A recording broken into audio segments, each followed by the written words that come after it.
le projet Biplane de Centralville, donc sur l'année qui s'est passée et les perspectives de l'année à venir. Donc, pour commencer, on va poser un peu le contexte. De nos jours, le secteur de l'aéronautique, c'est un secteur très concurrentiel, où les questions de rentabilité et de gain de temps sont au cœur du secteur.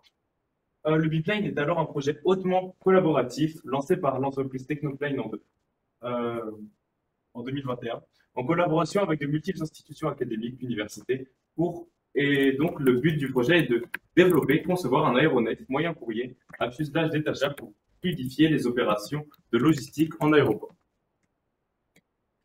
Donc, l'année précédente, ce travail était collaboratif avec l'ENSTA et l'ESTACA de Bordeaux, et chaque école avait des tâches qui lui étaient bien assignées.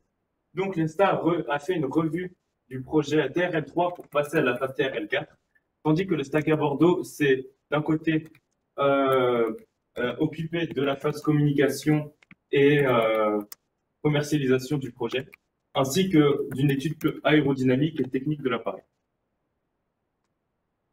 Donc, le biplane, c'est un avion assez particulier qui a une structure qui se compose de deux éléments principaux. L'habit, c'est la structure porteuse, la voilure, donc comme on peut la voir juste ici, qui accueille le cockpit, les trains d'atterrissage et les moteurs des Pratt Whitney. Il y a un socle de fixation entre l'habit et l'habitacle, le basket qui va venir accueillir tous les passagers. Et ce qui est sympa avec cet appareil, c'est qu'il est modulable. Donc, on va pouvoir avoir une version économique pour accueillir des passagers, ou bien transporter des marchandises, transport de fret, une version hôpital et Canadair. Donc, vous me demanderez pourquoi un avion à fuselage détachable.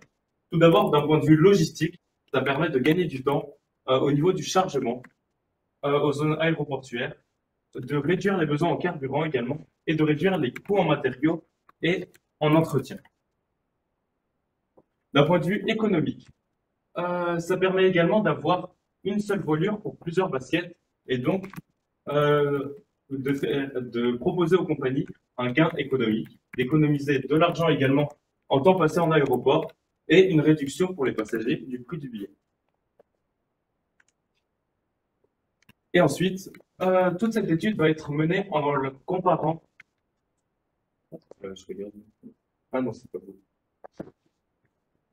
Toute cette étude va être menée en comparant donc le biplane à l'avion A321 de Airbus. C'est un avion court, moyen courrier également, qui peut accueillir 240 passagers et qui utilise la même motorisation que notre appareil. Donc, au cours de ce projet, notre mission principale va être de modéliser et d'optimiser la structure de l'appareil, notamment en construisant celle-ci et en aménageant le basket, en réalisant des études aérodynamiques pour optimiser les formes aérodynamiques de l'appareil, étudier l'avion dans les différentes phases de vol, que ce soit au décollage ou bien au vol de croisière, et valider le modèle du train de l'atterrissage. Donc, voici l'équipe et notre composition d'équipe. Donc, durant l'année précédente, 2023-2024, on était divisé en trois pôles. Un pôle aménagement dirigé par Kylian, pôle structure aérodynamique dirigé par Ilan et un pôle motorisation dirigé par Augustin. Pour cette année, on a revu un peu la structure et on est parti plutôt sur deux pôles, puisque le pôle aménagement était clôturé, le pôle motorisation déjà bien entamé, voire fini dans ses phases finales. Et donc, on voulait se pencher sur un nouvel aspect du biplane, qui est l'étude du train d'atterrissage, d'où une nouvelle équipe qui est dirigée par Adrien, et toujours l'équipe structure aérodynamique, qui représente un travail très conséquent, dirigé toujours par Ilan. Donc, je vais passer à la partie analyse fonctionnelle pour s'attarder sur la présentation de notre travail. Donc, tout d'abord, la structure de l'appareil avec le pôle structure aérodynamique. Donc, on va s'intéresser au pôle structure aérodynamique, son utilité et ses réalisations, dans le projet. Donc, ce qu'il faut savoir, c'est que c'est un pôle qui a servi à faire une grande partie de la liaison entre les années précédentes et ce qu'on est en train de faire maintenant, et donc les années suivantes. On va en parler tout de suite après. Donc, le contexte du pôle, C'est un pôle qui a pour but d'étudier globalement les dimensions aéro, le dimensionnement de l'appareil ainsi que ses performances aérodynamiques. C'est un travail conséquent à faire là-dessus, que ce soit pour la ville, basket ou l'ensemble de ces deux. Qu'est-ce qu'il apporte au projet? C'est une révision déjà du travail qui a été effectué en amont, ainsi que donc une critique de ce dernier pour tendre à une amélioration à long terme de tout ce qui est structure et performance aérodynamique de l'appareil. Et donc, qu'est-ce qu'on fait dans le pôle finalement? C'est un travail assez global qui englobe pas mal d'aspects de dimensionnement, de contrôle mécanique, ainsi que de simulation aéro. Donc, on va déjà parler du travail de synthèse et critique des données des années précédentes qui a été réalisé. Donc, c'est un travail qui a permis de recenser la plupart des choix techniques qui avaient été réalisés par les équipes précédentes, en permettant de s'attarder sur leur pertinence pour chacun, ainsi que les justifications. Donc, le but, c'était vraiment de faire une révision assez exhaustive des documents qui nous étaient parvenus sur les choix qui concernent la structure et le dimensionnement avant tout, mais aussi les performances aéro. Ces parties-là, on n'a pas trouvé beaucoup et des choix qui peuvent être annexes, tels que la NDOW, qui vont servir à d'autres pôles, qui vont servir notamment au pôle organisation, ou des cotations qui ont pu servir au pôle aménagement. Donc le but, ça a été voilà, de critiquer ces choix, de les remettre en question certains et de voir les degrés de liberté qu'on avait sur certains choix. Donc ça a permis de hiérarchiser finalement les choix sur lesquels on avait des degrés de liberté et qu'on pouvait modifier plutôt à notre aise, ou les choix qui étaient des données fixées et des choses sur lesquelles on n'a pas pu travailler et qu'on a laissé telles quelles. Et donc, il y a une grande transmission de ces données vers les autres pôles, comme j'ai déjà expliqué. On a un exemple voilà, du document qui est juste à côté. Ensuite, je vais laisser parler Ivan pour la position des ailes. Donc du coup là, on va vous montrer juste de petits exemples de livrables qu'on a pu rendre au cours de l'année. Donc comment ça se passe généralement quand on doit faire un document de ce genre-là? D'abord, on voit avec Monsieur Duterre donc les besoins qu'il a pour le projet, donc telle ou telle base qu'il faut étudier, telle ou telle partie de l'avion. Et donc on fait une première version qu'on lui présente dans une réunion et puis il nous donne deux trois choses à modifier ou à améliorer. Et puis ensuite on fait le livrable final. Donc une première chose qu'on a fait, c'est la détermination de la position des ailes que comme on vous l'a dit juste avant, il y a deux parties dans notre avion, et donc il faut savoir à quel endroit est-ce qu'on relie ces deux parties-là pour que ce soit optimisé. Et donc bah, pour ce faire, on a fait des calculs assez, d'abord dans un premier temps, assez globaux et assez généraux, avec une première approximation assez vague. Et puis là, on est en train de faire une deuxième approximation qui est beaucoup plus précise. Et donc ça nous permet de donner des valeurs au dixième de mètre près ou au demi-mètre près pour savoir où placer cette chose-là. Par exemple, une autre chose qu'on a pu faire au cours de l'année, c'est comment placer les moteurs, parce que comme on l'a dit juste avant, il y a quatre Pratt&Whitney, donc quatre moteurs qu'il faut placer sur l'avion, c'est une configuration assez particulière. Et donc pour ça, il faut savoir latéralement au niveau de l'aile où est-ce qu'on les place pour perdre le moins de puissance possible et avoir le plus d'aérodynamisme. Donc pour faire ça, bah, par exemple, j'avais vu avec M. Duterre à la réunion juste avant qu'il fallait d'abord se baser sur des cas simples. Donc c'est ce qu'on a fait. D'abord, on a fait un cas avec deux moteurs pour simplifier le calcul. Et ensuite, on a pu se servir de ce résultat-là pour réussir à le faire pour quatre moteurs. Et donc voilà, on a eu des résultats qui sont OK avec les théories. Du coup, je vais reprendre la parole pour parler de la révision du profil du basket. Donc, on peut voir l'ancien profil du basket tout en bas à droite de cette slide. C'est donc l'ancien profil du basket qui vous avait été transmis par les autres groupes. Ça, c'est une version, mais il y en avait d'autres qui étaient assez effilées. Je vais présenter des défauts parce qu'il y avait un grand dog de débrochage en fait, qui présentait un point d'arrêt assez mal placé. Et du coup, ce qui a été fait, c'est d'essayer de quand même de se rapprocher d'une forme plus cohérente et qu'on retrouve dans l'aviation en général. Donc, je me suis inspiré du profil de l'Airbus 380 qui était disponible en STL en ligne. Et à partir de ce profil-là et d'une réalisation de construction par homodécie et par découpe du profil, on peut aboutir à un différent profil de nez. Donc, on revient sur la vue de trois quarts face qui est en bas. Et donc, ce profil-là, déjà, il présente de meilleures caractéristiques aéro. On va pouvoir le tester.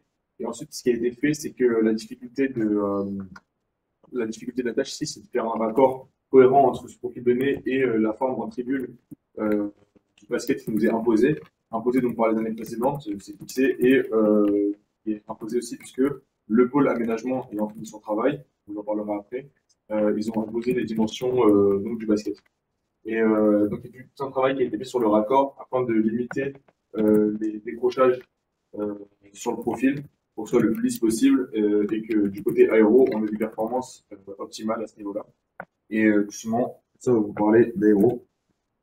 Donc, concernant les études aérodynamiques, on est encore au stade préliminaire, c'est-à-dire qu'on a déterminé tous les paramètres de notre écoulement, que ce soit la vitesse de l'écoulement, l'altitude de croisière et les paramètres de température, de pression, etc.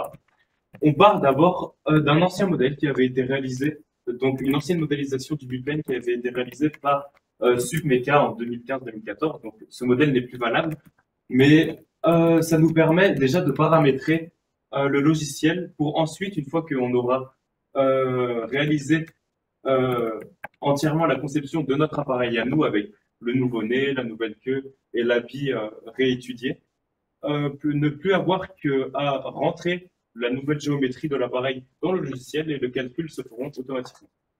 Et donc, on peut observer sur la partie gauche donc, de l'écran l'ancien modèle du biplane ainsi que la première étude de l'habit avec le maillage de l'habit sur le logiciel. Donc, tous ces travaux déjà analysés, ça nous donne une bonne partie de l'avancée déjà de ce qui avait été prévu pour ce pôle. Et donc, ça nous donne aussi des axes de travail pour la suite. Donc, à savoir ici, on a un exemple de quelques points qui vont être abordés par la suite, à savoir donc, un calcul des efforts de pression subis par le biplane, notamment le basket, étant donné que le basket n'est pas un cylindre simple, il va subir des efforts qui sont un peu différents de ce que subissent des avions de ligne classiques. Donc, on va devoir calculer les efforts de pression qui sont subis à l'altitude de ces vols. Ensuite, on va avoir un calcul des efforts subis par les ailes, et ce pour différents profils d'ailes, ce qui va permettre au final de déterminer un profil d'aile optimal dans notre cas. Et une fois ce profil d'aile déterminé, on pourra aussi calculer le volume utilisable dans les ailes, étant donné que ce volume coïncidera à quelques paramètres près, avec le volume de stockage qui sera disponible pour le carburant. Donc, ça sera des données importantes pour savoir qui est distance navigable, etc. Et suite à ça, il y a aussi une finition des modélisations du basket. Donc, on a parlé, le B a été fait, il faut faire la queue désormais. Et aussi une reprise du modèle numérique de l'habit. On essaiera de corriger les trous qu'il peut y avoir dessus et voir comment ça peut être utilisé. Donc maintenant, je vais vous présenter le pôle aménagement du biplane. Donc le but de ce pôle, c'est évidemment de proposer un aménagement intérieur du biplane. Donc, comme vous pouvez le savoir, le biplane peut avoir plusieurs cas d'utilisation, donc hôpital, militaire ou avion de ligne pour avoir des passagers. Et c'est ce que nous avons décidé d'étudier, donc proposer une configuration intérieure du basket en version full economy, donc c'est-à-dire augmenter le nombre de places et pouvoir permettre de prendre des bagages et en réduisant le coût pour réduire le prix du billet. Donc ainsi, le but du pôle, c'était de pouvoir proposer des idées d'aménagement, de proposer une maquette numérique pour l'aménagement intérieur du basket et avoir des considérations pour tous les aspects techniques liés au confort de vol pour le passager. Donc, bien sûr, on a commencé par une phase de récupération des données des années précédentes pour voir quelles avaient déjà été des idées concernant l'aménagement intérieur, puisque évidemment, le basket ne peut pas intégrer le soute. On va pouvoir entrer à différents endroits le basket, donc au milieu, mais il y aura des sorties de secours à l'avant et à l'arrière. Donc, toutes ces considérations, on a pu les observer déjà dans des travaux antérieurs. On a synthétisé d'abord toutes ces données, ces idées, pour pouvoir proposer en premier dimensionnement du basket, donc sans l'intérieur, et avec des cotations qu'on a pu valider et fixer par la suite. Donc, un aspect important de l'aménagement intérieur, évidemment, c'est le siège, étant donné que le basket et les dimensions ont été validées, il fallait pouvoir faire tendre la capacité du biplane vers une capacité de 951, c'est-à-dire 326 passagers. La configuration, bien sûr, était imposée, c'est-à-dire en 3-4-3. Donc, il fallait optimiser un maximum de sièges tout en se rapprochant de ce qui est fait dans l'industrie, notamment au niveau des vols low cost. Donc, la modélisation que nous avons retenue, c'est celle-ci, qui permet d'avoir des cotations qui ne sont pas trop éloignées de ce qui se fait pour les vols commerciaux. Et bien évidemment, ça nous permet d'avoir 226 places, ce qui était attendu. Donc, bien évidemment, on ne peut pas se contenter pour le pôle aménagement d'avoir des rangées de sièges qui s'enchaînent parce qu'il y a une dimension importante à prendre en compte, c'est le rangement des bagages dans le biplane. Donc, comme je vous l'ai dit précédemment, il n'y a pas de soute. Donc, il fallait prévoir dans l'intérieur du basket un espace pour stocker évidemment des bagages de plus gros volume. Donc, comme vous voyez, il va y avoir un espace au milieu qui est destiné à des rangements ainsi que des sorties, enfin les entrées sorties du basket qui seront au milieu. Donc, les rangées sont un peu écartées. Donc, pour résoudre le problème du bagage souple, comme je l'ai dit, on va avoir le rangement principal au centre du basket. Donc, il va être composé finalement de deux gros placards qui vont pouvoir accueillir à peu près 120 gros bagages. Et évidemment, pour les bagages de cabine, on va retrouver, comme dans un avion classique, des compartiments au-dessus des têtes des passagers, qui nous permet donc de pouvoir proposer un service à la fois au client, un service de bagage soute. Bien sûr, comme c'est un vol low cost, il n'y aura pas des bagages pour tout le monde, mais quand même, les compartiments seront présents pour tout le monde, ce qui permet de correspondre à la philosophie pour l'économie. Évidemment, comme le plancher du basket est plutôt petit et une dimension a été fixée, il fallait pouvoir avoir une idée de toute l'électronique et de toutes les infrastructures dont le personnel navigant allait avoir besoin dans ce basket. Donc c'est pour ça que nous avons pris la décision de modéliser le galet, qui est un peu l'outil principal qu'utilise le personnel navigant dans l'avion, qui est une pièce assez conséquente et qu'on peut retrouver à la fois à l'avant et à l'arrière d'un avion. Nous, notre parti pris, c'était de proposer un galet un peu plus gros que la normale, en s'inspirant de ce qui était fait sur des vols longs courriers, histoire de minimiser la place qui était prise par ce galet et de se rendre compte de l'espace disponible à la fin sur l'aménagement intérieur et de pouvoir placer évidemment les sorties, les entrées et les couloirs. Donc, une autre considération qu'il a fallu prendre en compte, c'était les portes d'entrée et les sorties de secours. Évidemment, je vous l'ai dit, les entrées sont sur le milieu du biplane, mais on ne peut pas se contenter de ça. En termes de normes de sécurité, ce n'est pas suffisant. Donc il fallait pouvoir ajouter des portes de sortie à l'avant et à l'entrée du biplane, des deux côtés. Et on a pris en considération les normes qu'il pouvait y avoir sur les vols, sur les avions des constructeurs principaux pour pouvoir coller au milieu à la réalité. Si on s'intéresse sur la configuration finale du basket, donc on peut retrouver des compartiments centraux qui permettront d'accueillir les bagages tous avec une entrée principale un peu plus large que les issues de secours qui sont à l'avant et à l'arrière, avec un couloir qui permet de circuler des deux côtés du basket. Et évidemment, le galet qui sera positionné à l'avant et qui sera unique par souci de place. Évidemment, sur la présentation, vous ne pouvez pas apercevoir les rangements de bagages, puisqu'ils sont intégrés à la structure du basket au-dessus des têtes des clients. Mais ils seront bien présents et permettront d'avoir des rangements qui suivront toute la longueur du basket.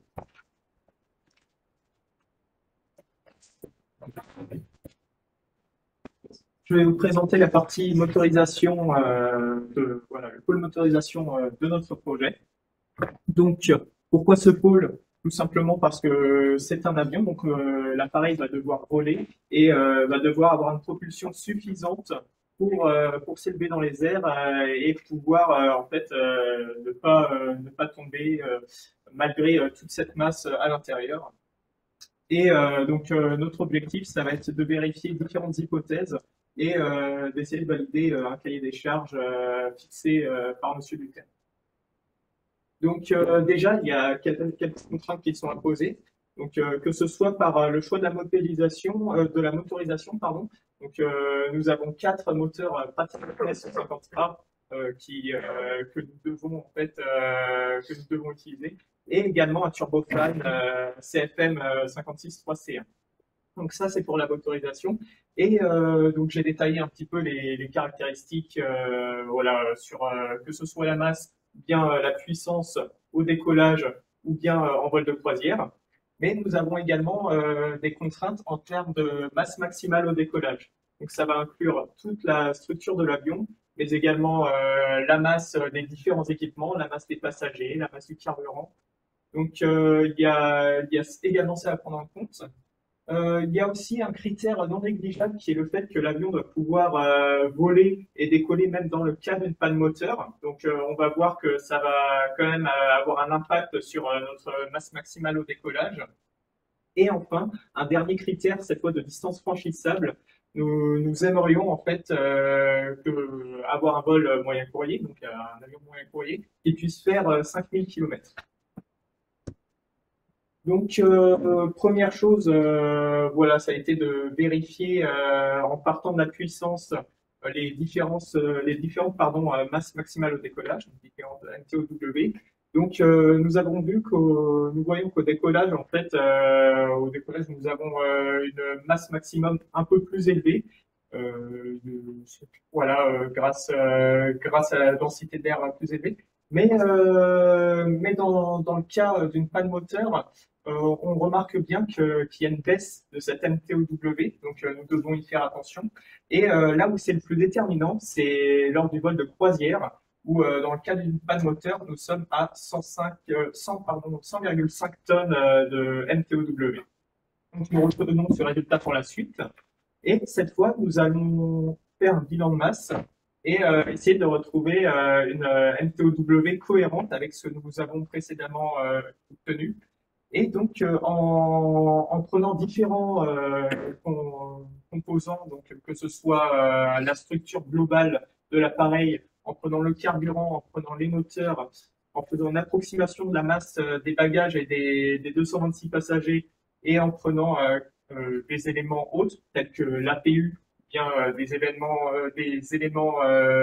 d'évacuation d'urgence, comme les toboggans, nous obtenons une masse approximée à peu près 100,1 tonnes, donc ce qui serait inférieur donc à la MTOW précédemment trouvée en partant de la puissance.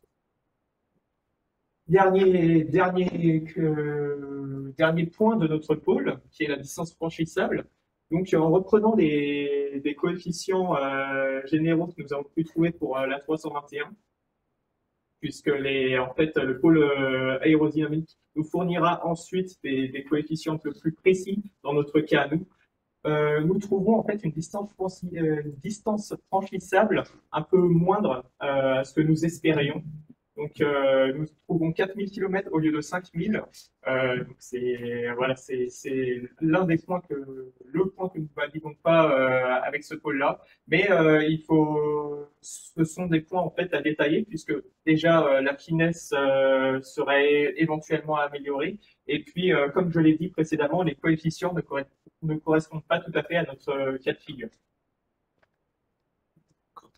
Donc, pour résumer, voilà, je vous ai mis ce qu'on a validé théoriquement par les calculs et ce qui serait voilà, à revoir ou ce qui serait affiné grâce aux simulations du pôle aérodynamique.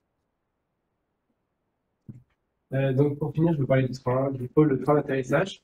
Donc c'est un pôle qui est assez récent, comme l'a dit Christophe au début de la présentation, parce qu'on l'a créé cette année suite à la feature du pôle d'aménagement et la finalisation du pôle motorisation. Et donc pourquoi ce pôle? Parce que l'étude du train d'atterrissage, c'est un élément qui est essentiel pour l'avion. Et donc ça n'a pas encore été effectué, et on va essayer de faire justement une revue complète de l'appareil. Donc on doit passer par l'étude de ce train d'atterrissage afin de toujours l'étude du pôle. Donc pour la répartition des tâches, on a cerné 3 tâches principales. Donc tout d'abord l'étude du centre de masse. Donc l'objectif de cette tâche, ça va être de déterminer le centre de masse de l'avion avec et sans basket afin de placer les différents équipements et vérifier la stabilité de l'appareil. Ensuite, le dimensionnement et le choix des roues. Donc ça a pour objectif justement de dimensionner les roues et les pneus d'avion et les pneus du train d'atterrissage en fonction de la masse et des différentes contraintes liées à l'atterrissage de l'appareil. Et pour finir, la modélisation des carénages avec les équipements. Et donc, l'objectif de cela, ça va être justement de faire une modélisation complète de ces carénages-là avec les équipements à l'intérieur et voir si tout rentre à l'intérieur. Donc, tout d'abord, pour le dimensionnement des roues, donc, on a commencé par faire donc une régression linéaire avec ce qui pouvait se faire sur le marché avec des concurrents, comme la 321 par exemple, qui est le principal concurrent. Et donc, avec la MTOW qui a été calculée par les autres pôles, pour l'instant, on trouve un dimensionnement des roues qui est de 120 cm. Donc voilà, et on n'a pas encore fait l'étude des différentes contraintes qui vont s'appliquer au train d'atterrissage lors de l'atterrissage, mais c'est un des objectifs suivants. Ensuite, donc pour la modélisation des carénages, les équipements qu'on veut mettre dedans, donc les carénages, ça va être les deux choses qui sont ici, de chaque côté du basket. Et donc, on doit mettre dedans 2 trains d'atterrissage deux roues avant qui permettent d'assurer la stabilité de l'appareil et le cockpit de l'appareil, donc tout ce qui va être électronique, etc. Et donc, pour l'instant, donc ici, les dimensions qu'on a repris là, c'était un travail qui a été fait précédemment. On l'a modélisé sous Onshape. Et donc là, les objectifs à faire, ça va être justement de voir les dimensions des différents équipements qu'on peut mettre dedans, les mettre bout à bout et adapter ou valider ou adapter les dimensions de ces carénages. Justement. Et donc, comme j'ai dit, ici, on allait juste faire un récapitulatif des prochains objectifs de notre pôle. Donc, ça va être, donc, comme je l'ai dit, de faire un tableau récapitulatif des dimensions de chaque équipement afin de dimensionner les carénages, effectuer une étude pour avoir la dimension de roue, et enfin, faire un bilan de match du plane afin de déterminer le centre de masse et donc la stabilité de l'appareil. Voilà notre présentation. Merci de nous avoir écoutés. Si jamais vous avez des questions, n'hésitez pas.